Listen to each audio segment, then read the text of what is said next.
भाई देखो, JEE mains 2026 इतना सीधा तो नहीं होने वाला है, क्योंकि जेईई मेंस 2025 के अंदर भी स्टूडेंट्स को यही लग रहा था कि पेपर आसान सा आएगा, फिजिक्स और केमिस्ट्री लड्डू सी आएगी, मैथ्स जो जैसी आती थी वैसी आएगी और हम पेपर को कर लेंगे। बट एनटीए ने वहां पर वेटेज ला दिया था, जिसकी वजह से स्टूडेंट्स पेपर के अंदर उतना अच्छा परफॉर्म नहीं कर पाए थे जितना शायद वो कर सकते थे। और ये जेईई मेंस 2026 के अंदर भी हो सकता है। अब इसके पीछे बहुत सारी रीजनिंग है और इसके साथ में क्या कट ऑफ रह सकती है, क्या मार्क्स वर्सेस परसेंटाइल रह सकता है, सब कुछ मैं इस वीडियो में डिस्कस करूंगा। अगर तुम जेईई मेंस 2026 देने वाले हो तो प्लीज एंड तक सुनना, इस पॉइंट ऑफ टाइम पे ये वीडियो तुम्हारे लिए बहुत इंपॉर्टेंट है। देखो यार, सिंपल सी बात है, जेईई मेंस 2026 के अंदर कट ऑफ बढ़ने के क्या क्या रीजन हो सकते हैं। तो पहला रीजन ये हो सकता है कि रिसोर्सेज की अवेलेबिलिटी बहुत ज्यादा बढ़ गई है। यूट्यूब पर बहुत सारे वन शॉट्स ऑलरेडी आ चुके हैं, बहुत सारे टीचर्स फ्री में पढ़ा रहे हैं, जो कि काफी अच्छा कंटेंट है। इसके अलावा पेपर का जो लेवल है वो फिजिक्स और केमिस्ट्री में वैसा नहीं है जैसा जेईई मेंस का अब से 4 से 5 साल पहले हुआ करता था। फिजिक्स और केमिस्ट्री काफी डुएबल आती है और बहुत सारे बच्चे तो 90 प्लस 80 प्लस स्कोर करने के बाद भी 99 परसेंटाइल नहीं ला पाते हैं फिजिक्स के अंदर, क्योंकि फिजिक्स जो है वो एक ऐसा सब्जेक्ट है जो कि बहुत ही आसान बन रहा है जेईई मेंस के अंदर।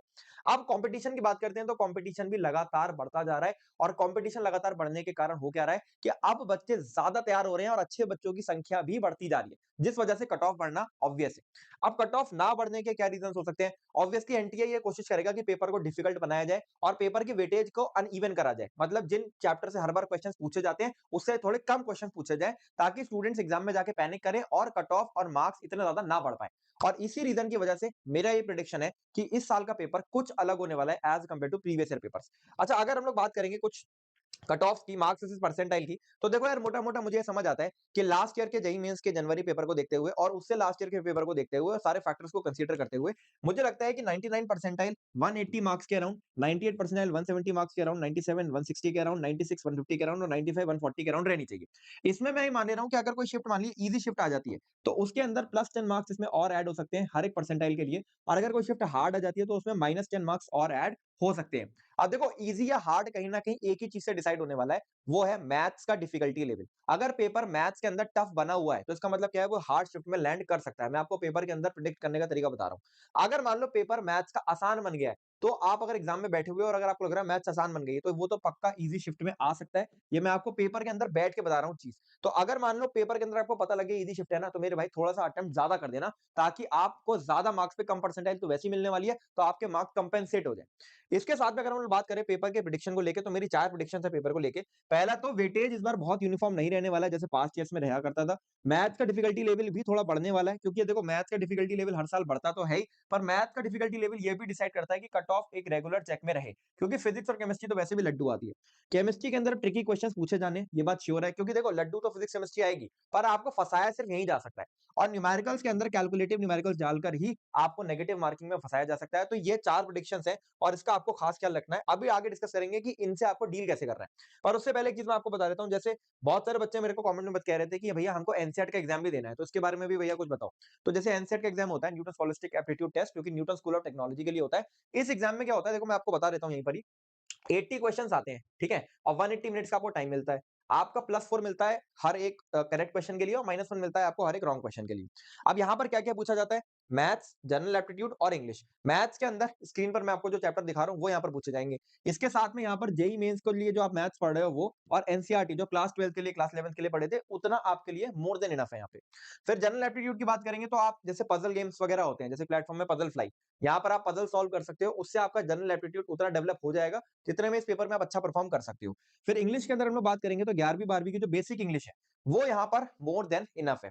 तो इस एग्जाम की मैंने आपको यहाँ पर स्ट्रैटेजी बता दी है, आप इसको फॉलो करके देखो। यहाँ पर केमिस्ट्री और फिजिक्स तो आनी नहीं है, तो वहां की आपको टेंशन ही नहीं लेनी। ठीक है, आपको बहुत आसान सा पेपर आना है, बहुत बेसिक सा पेपर आना है, जिसके अंदर आप जनरल एप्टीट्यूड और इंग्लिश में तो बहुत ही अच्छा कर सकते हो।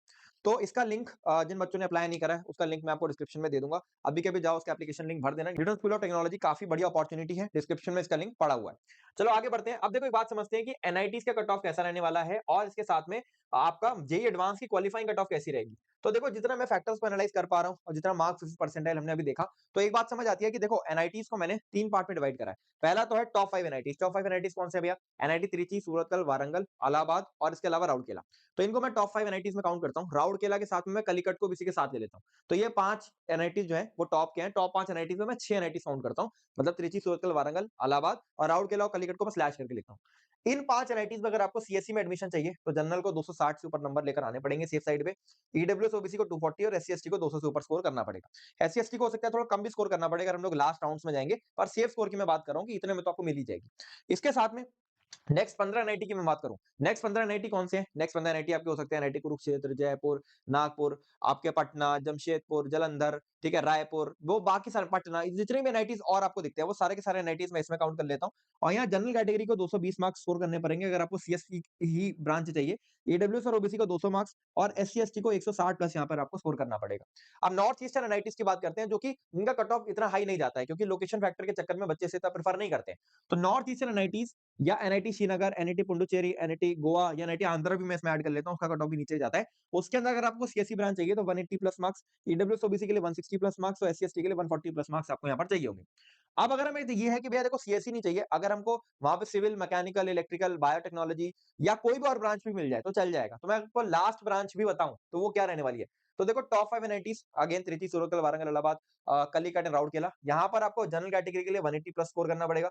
ईडब्ल्यूएस ओबीसी के लिए 160 प्लस स्कोर करना पड़ेगा और एससी-एसटी के लिए 120 प्लस तो स्कोर करना ही पड़ेगा। अब नेक्स्ट 15 एनआईटी के लिए अगर मैं बात करूँगा तो जनरल कैटेगरी को 150 प्लस पे आपको आराम से यहाँ पर एडमिशन मिल जाएगा, कोई ना कोई ब्रांच आपको मिल जाएगी और हर एक ब्रांच का एनआईटीज़ के अंदर अगर मैं बात करूँगा, अच्छा ही प्लेसमेंट होता है।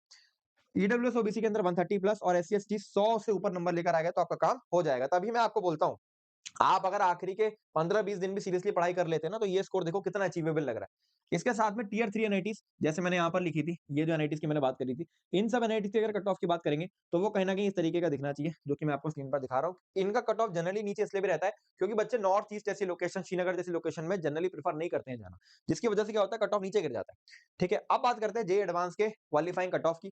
तो देखो, एक जेईई एडवांस के लिए अगर मैं क्वालिफाइंग कट ऑफ की बात करूँगा, तो अगर स्टूडेंट्स की बात करें, तो कहीं न कहीं मुझे लगता है 15 लाख से 16 लाख के बीच में मुझे लगता है यूनिक कैंडिडेट्स होने चाहिए। और यहाँ पर अगर क्वालिफाइंग कट ऑफ की बात करी जाएगी, तो जनरल कैटेगरी के लिए 93.8 परसेंटाइल यानी 120 मार्क्स मिनिमम आपको लाने पड़ेंगे। ईडब्ल्यूएस ओबीसी के लिए 81 परसेंटाइल, ओबीसी के लिए 80 परसेंटाइल, एससी के लिए 62 परसेंटाइल और एसटी के लिए 48 परसेंटाइल। ये उसके रिस्पेक्टिव मार्क्स मैंने यहाँ पे लिख दिए हैं। इतना स्कोर तो आपको लेकर आना पड़ेगा। अब देखो 120 मार्क्स अभी भी अगर आप देखोगे 7-8 दिन ढंग से पढ़ लोगे तो ये डुएबल है, जिनकी लास्ट की शिफ्ट्स आ रखी है। तो ये चीज़ अभी भी की जा सकती है, राइट? तो ये सारी की सारा पूरा चिट्ठा है और जेईई मेंस का 2026 का पेपर इतना आसान नहीं बनने वाला। अब देखो मैंने आपको स्टार्टिंग में बताया था कि पेपर का प्रेडिक्शन को लेके हम लोग बात करेंगे। अब देखो पहली चीज़ क्या है, वेटेज बहुत ज़्यादा यूनिफॉर्म नहीं रहेगा। तो एक चीज़ आपको मैं बता देता हूँ कि कुछ ऐसे चैप्टर्स हैं जो हर साल पूछे ही पूछे जाते हैं।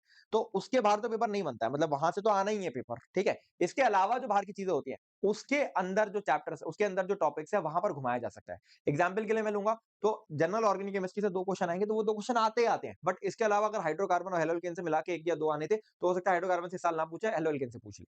तो वहाँ पर आपका वेटेज हिलाया जा सकता है। तो आप अपने जो टॉप के वेटेज वाले चैप्टर्स हैं ना, उनको तो स्ट्रॉन्ग करके जाओ ही जाओ और बाकी में कोशिश करो कि मैं सब कुछ अगर कवर कर सकता हूँ, या जितना ज़्यादा कवर कर सकता हूँ, उतना ज़्यादा कवर करके जाऊँ। मैथ का डिफिकल्टी लेवल हाई रहने वाला है, ये हमको ये सजेस्ट करता है कि जितने भी चैप्टर्स मैं कर रहा हूँ, उसको मुझे एक अच्छे लेवल पे कंप्लीट करना है। अगर मैंने उसको अच्छे लेवल पे कंप्लीट नहीं करा, तो कहीं न कहीं मुझे इसमें नुकसान हो सकता है। इसके साथ में केमिस्ट्री के ट्रिकी क्वेश्चन्स भाई केमिस्ट्री को जब आप पेपर में अटेम्प्ट करोगे, तो जो ईज़ी क्वेश्चन्स आपको लगते हैं, जो बहुत आराम से आपसे हो गए, एक बार जाके उनको रिविज़िट कर लेना कि भाई साहब इसमें मैं कोई गलती तो नहीं कर रहा हूँ। और इसके साथ में न्यूमेरिकल्स जो हैं, वो कैलकुलेटिव होंगे, तो न्यूमेरिकल्स के लिए थोड़ा-सा टाइम लेके चलना, क्योंकि आपको पता है वो कैलकुलेटिव आएँगे, वहाँ पे समय लगेगा। तो यहाँ पर आपका पूरा जेईई मेंस का एक मैंने स्ट्रैटेजी भी बता दिया और क्या-क्या कट ऑफ रहना चाहिए, इसके अकॉर्डिंग भी डिस्कशन हो गया। प्लीज़ जेईई मेंस को इसके अकॉर्डिंग ही अटेम्प्ट करने की कोशिश करना, तभी आप एक अच्छे स्कोर तक पहुँच पाओगे। और बाकी एनसेट का जो मैंने डिस्कशन आपके सामने किया था, एक बार मैं फिर से आपको दिखा देता हूँ। इसको भी आप ध्यान में रख के चल सकते हो। एक एग्ज़ाम ऐसा है जो हर एक बच्चे को फिल करना चाहिए। चलो, दिस इज़ ऑल। अच्छे से पढ़ाई करो। संगल जौहरी साइनिंग